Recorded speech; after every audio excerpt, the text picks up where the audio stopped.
변복 목사의 아침 묵상 2022년 9월 3일 토요일 아침입니다. 어제 금요 세미나를 마치고 제천 장례식을 다녀왔습니다. 밤 12시에나 도착하여 말씀 영상을 찍었습니다.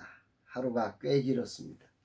그래도 오랜만에 소중한 분을 만나 함께하니 감사하고 행복하며 그렇게 섬길 수 있는 은혜가 있음에 감사를 드립니다.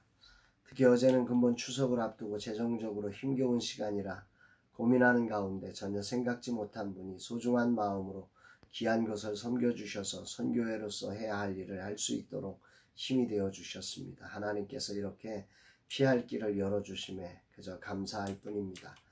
주일을 준비하는 날 주님은 어떤 말씀을 주실까? 오늘 아침 힘겨운 몸을 일으켜 만나는 주님은 주의하고 귀를 기울여 들으라는 것입니다. 4절 5절 내 백성이여 내게 주의하라. 내 나라여 내게 귀를 기울이라. 이는 율법이 내게서부터 나갈 것임이라. 내가 내 공의를 만민의 빛으로 세우리라. 내 공의가 가깝고 내 구원이 나갔은즉 내 팔이 만민을 심판하리니 섬들이 나를 앙망하여 내 팔에 의지하리라. 여기서의 초점은 그리스도인이 자신의 삶의 자리가 어떠하든 주의하고 귀를 기울여야 할 것은 하나님의 말씀이고 그분이 베푸시는 공의와 구원임을 우리로 알게 하는 것입니다.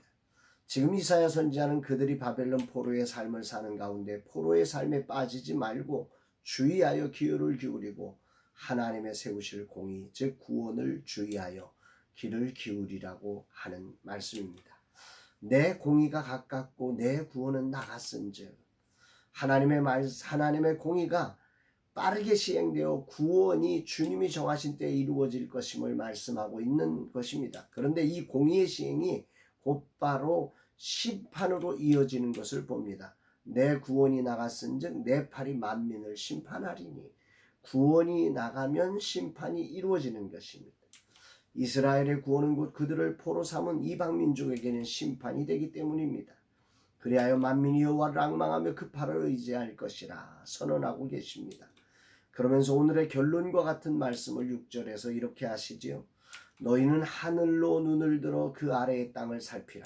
하늘이 연기같이 사라지고 땅이 옷같이 헤어지며 거기에 사는 자들이 하루살이같이 죽으려니와 나의 구원은 영원히 있고 나의 공의는 폐하여지지 아니하리라. 하나님은 이사야 선지자를 통해 외치십니다. 하늘과 땅 즉 온 세상을 살피라는 것입니다.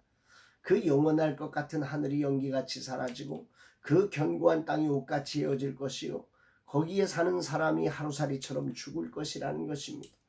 하나님의 심판이 얼마나 크고 확실하게 이루어질 것인지에 대해서 예언하는 것입니다. 그러면서 선지자는 외칩니다. 이 땅에 우리가 보고 영원할 것이라 생각하는 모든 것들이 그렇게 한순간 사라지지만 나의 구원은 영원히 있고 나의 공의는 폐하여지지 않는다 말씀하고 있습니다.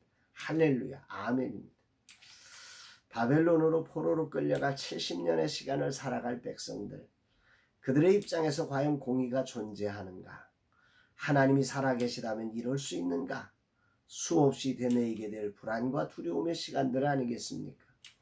그 속에서 믿음의 사람들이 듣게 될 소리는 온갖 비방이었을 것이고 그로 인해 이스라엘 백성들의 마음이 두려움과 놀라움에 사로잡힐 것을 하나님은 아시며 이사야 선지자를 통해 그들을 향해 그 두려움과 절망에 빠지지 말고 하나님께 주의하고 귀를 기울이라.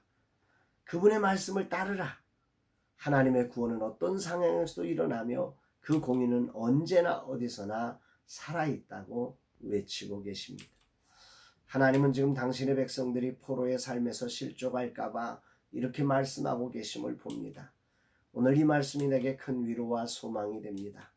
스콘 분명 주님이 마음을 주셨고 소중한 사람들을 붙여주셔서 시작했는데 너무도 긴 시간 그리고 너무도 답답하게 진행되는 현실에 내 몸과 마음이 힘겹고 라마나유 선교의 재정도 심각하게 힘겨운 시간을 맞이하고 있습니다. 왜 이러시나? 하나님의 공의가 의심되고 내가 잘못한 것은 아닌가?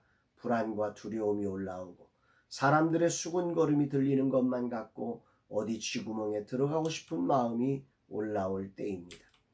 이런 순간 환경에 귀를 기울이고 사람들의 소리에 귀를 기울이기 쉽습니다. 그런데 주님은 나를 아시고 이 순간 내가 귀를 기울이며 주의하여 들어야 할 소리가 하나님의 소리와 공의의 행하심을 깨닫게 하시며 큰 울림으로 외치시고 계신 것입니다. 나의 구원은 영원히 있고 나의 공의는 폐하여지지 아니하리라. 아멘입니다. 이 부분을 메시지 성경의 번역으로 다시 한번 보면 이렇습니다. 나의 구원은 다함이 없으며 세상을 바로잡는 나의 일은 결코 쇠하지 않을 것이다. 아멘입니다. 인간이란 존재는 잘 나가면 교만이 문제고 잘 안되면 열등감과 절망의 문제를 만납니다. 인간적 죄성으로 타락한 인생은 그래서 언제나 주의하여 하나님의 말씀을 들어야 합니다. 명령형으로 주어진 주의하라 귀를 기울이라는 이 두 단어가 오늘 아침 큰 울림으로 내게 들려지는 아침입니다. 그렇습니다. 오늘도 하나님의 구원은 일어날 것이고 하나님의 공의는 여전히 작동하고 계십니다. 하나님은 오늘도 나와 함께 하시며 이 위대한 구원과 공의를 실행하시는 분이심을 찬양합니다. 주님, 주일을 준비하는 날 이 놀라운 하나님을 깊이 묵상케 하심에 감사드립니다. 저는 주님이 계셔서 오늘도 일어납니다. 결코 세상의 소리에 흔들리지 않고 오늘도 주님의 행하실 구원과 공의에 주의하며 귀를 기울이며 나아가겠습니다. 구원이 가깝고 심판이 이루어짐을 믿습니다. 주님 감사드립니다. 사랑하는 여러분, 오늘 여러분들은 어떠십니까? 주의 구원이 우리의 삶의 현장에 영원히 있다. 어떤 상황에서 주의 구원은 이루어진다. 그리고 세상을 바로잡는 하나님의 공의는 결코 쇠하지 않고 오늘도 이 세상을 바로잡아 내실 것입니다. 이 사실을 확신하면서 우리에게 주어진 자리 여러 가지로 두렵고 떨리고 세상이 욕하고 답답하게 하지만 우겨쌈을 당하여도 쌓이지 않는다고 말씀하셨으니 오늘도 주님 붙들고 주님이 부르신 자의 거룩한 길을 걷는 복된 날 되었으면 좋겠습니다. 오늘도 주 안에서 축복의 하루가 되시기를 주의 이름으로 축복합니다. 사랑합니다, 여러분.